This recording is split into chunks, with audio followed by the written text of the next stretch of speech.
Slender the Arrival is a first-person horror game that acts as a sequel to Slender the 8 Pages.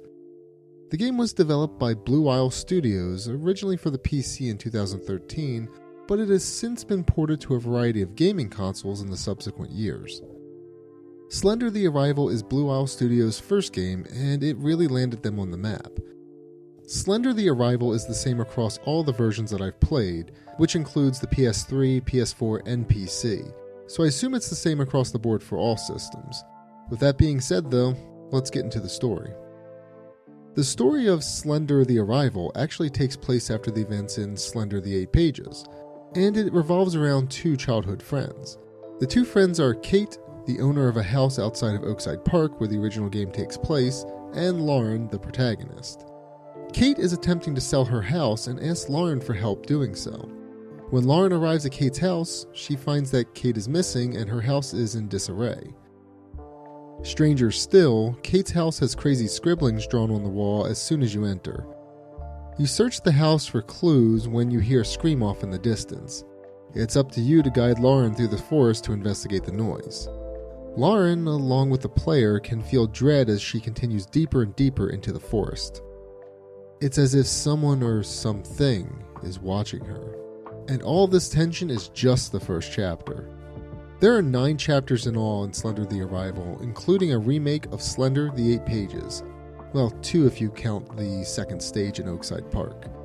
Each area has a creepy atmosphere which really accentuates the scares when they pop out at you. The stage where you need to power up generators can really test your resolve, as the atmosphere is dark and creepy given that you're in some abandoned warehouse. You have to keep your eyes peeled because you think you're in the clear and then a hooded character pops out and tackles you. Or even worse, Slender Man comes out of nowhere, sometimes leading to an automatic game over. Playing through this game has become an annual event in my household, and I can say the generator level causes the most tension. New levels were added since Slender the Arrival's initial release, and these served to add backstory to some of the characters. But enough about the story, let's check out the gameplay.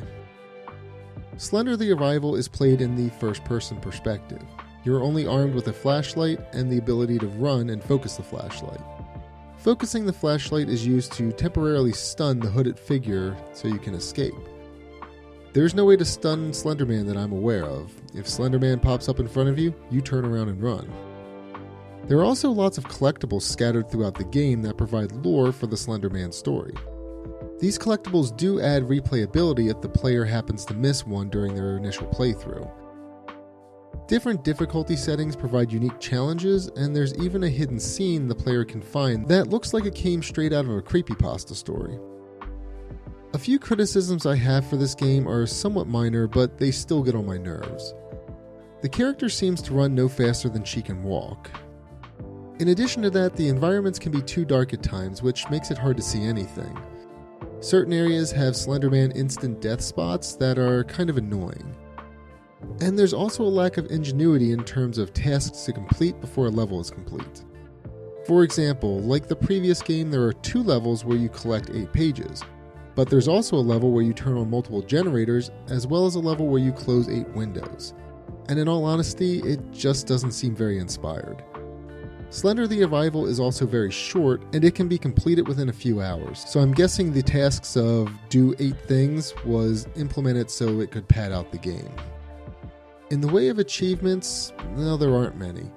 I really did enjoy randomly stumbling across some of them by doing silly things that I would do in these types of games, like for instance sliding down a slide. I'm definitely not a fan of the PS3 or PS4 trophy list though. All the trophies are mostly bronze, with the exception of 1 silver, so that's kind of a letdown. Like I mentioned earlier, this game is available for download on most major consoles and Steam. It normally goes for pretty cheap too, so if you're looking for a quick scare and a quick game this Halloween, give Slender the Arrival a try. I give Slender the Arrival 3 Slender Notes out of 5.